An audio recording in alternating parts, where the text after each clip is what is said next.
Hello everyone, গত ভ্লগে আমি বলেছিলাম যে আমি ছোটো পিসিমণির বাড়ি অবধি প্রায় পৌঁছে গিয়েছি আর আমার কাছে বরণের ভিডিও ক্লিপস ছিল না। এটা শুনে চন্দ্রিকা পিসিমণি আমাকে পার্সোনালি এই ভিডিও ক্লিপসটা পাঠায়, যার জন্য আমি তার কাছে অনেক থ্যাঙ্কফুল।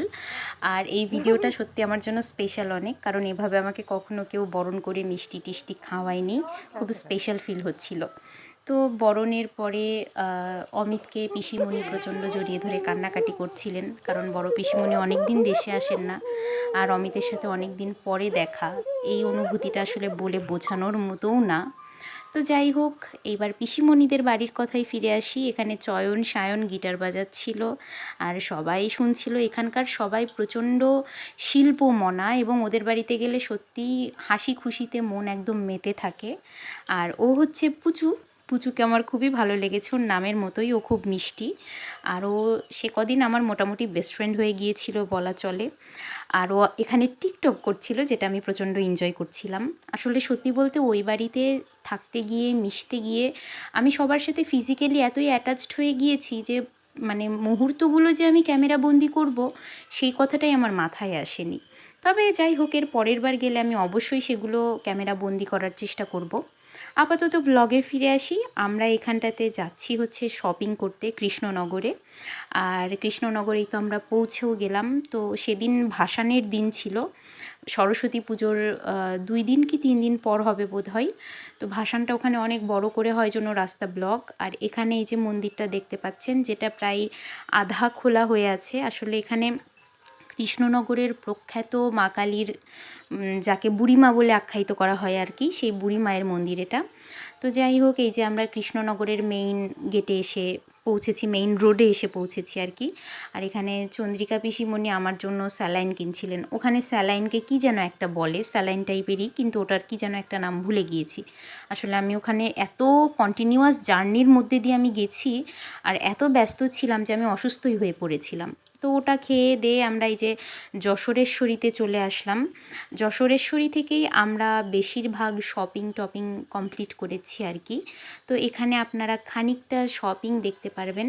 আমাদের ইন্ডিয়ার ভ্লগটা বেসিক্যালি সব কিছু দিয়ে পাঁচমিশালি ভ্লগ বলা যায়। মানে এখানে আমি খানিকটা ফুডের ভ্লগিং আপনাদের সাথে শেয়ার করব, খানিকটা শপিং ভ্লগিং শেয়ার করব, খানিকটা দৈনন্দিন জীবনের ভ্লগ শেয়ার করব। মানে এটাকে পাঁচমিশালিই বলা যায় আর কি। তো যাই হোক, এই যে এখানে প্রথমেই আমরা লেহেঙ্গা চুজ করতে শুরু করেছি। ওটা রিয়ার জন্য ছিল। আর এখানে লেহেঙ্গা আরও দেখছি, আমার আরেকটা বোন পিউ আছে, পিউয়ের জন্য। তো তারপরে ওদের দুজনের লেহেঙ্গা হয়ে যাওয়ার পর আমরা ভেবেছিলাম ব্রাইডাল লেহেঙ্গাটাও এখান থেকেই নেব, কিন্তু ওনারা আমাকে যেই ধরনের যেই টাইপের ব্রাইডাল লেহেঙ্গা দেখাচ্ছিলেন সেগুলো আমার একদমই পছন্দ হচ্ছিল না। এই জন্য আমরা ব্রাইডাল লেহেঙ্গা না নিয়ে আমরা শাড়ির জন্যই দেখাতে বললাম আর কি। এবং ওনারা আমাদের শাড়িই দেখাচ্ছিলেন। ওখানে এত এত ভ্যারাইটির sari. By the way, Jashoreshwari নামটা আমাদের বাংলাদেশিদের কিন্তু পরিচিত মনে হচ্ছে, তাই না? মা যশোরের যশোরের প্রখ্যাত মা কালীর নামে আর কি নামকরণ করা হয়েছে এখানকার দোকানের। আসলে এপার বাংলা ওপার বাংলাতে গেলে না, এই জন্যই আমি বলেছিলাম যে আমার খুব আলাদা অনুভূতি কিছু একটা হয়নি।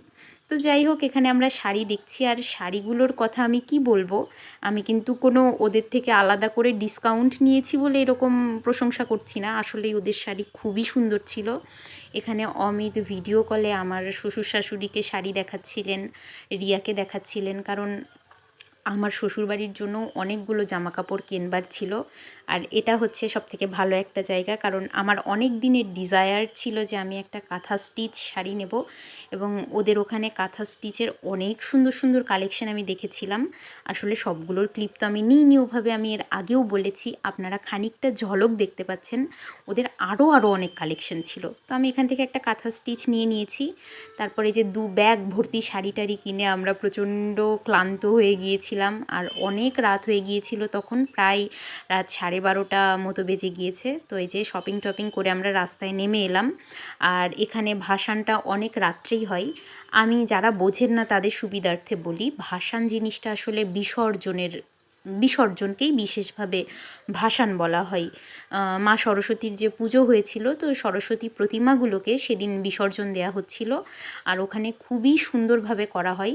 আর আমি ইন্ডিয়াতে এর আগে কখনো কোনো পুজো দেখিনি, এই জন্য ওদের এই জিনিসটা আমার কাছে আরও বেশি ফ্যাসিনেটিং লেগেছে, বেশি সুন্দর লেগেছে।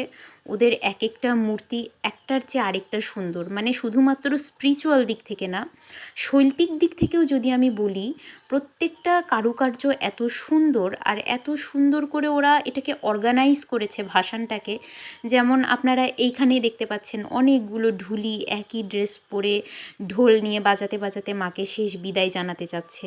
এই জিনিসটা আমার খুব ভালো লেগেছে। আর যেহেতু আমি একজন বাঙালি হিসেবে ঢোলের বাড়ি শুনলেই আমার কেন জানি আত্মাটা একদম ভরে যায়। তো অনেকক্ষণ ধরে আমরা ভাসান টাসান দেখে আমরা গাড়িতে উঠে পড়লাম। তো মাঝখানে আমরা একটু ব্রেক নিয়েছিলাম, চায়ের ব্রেক।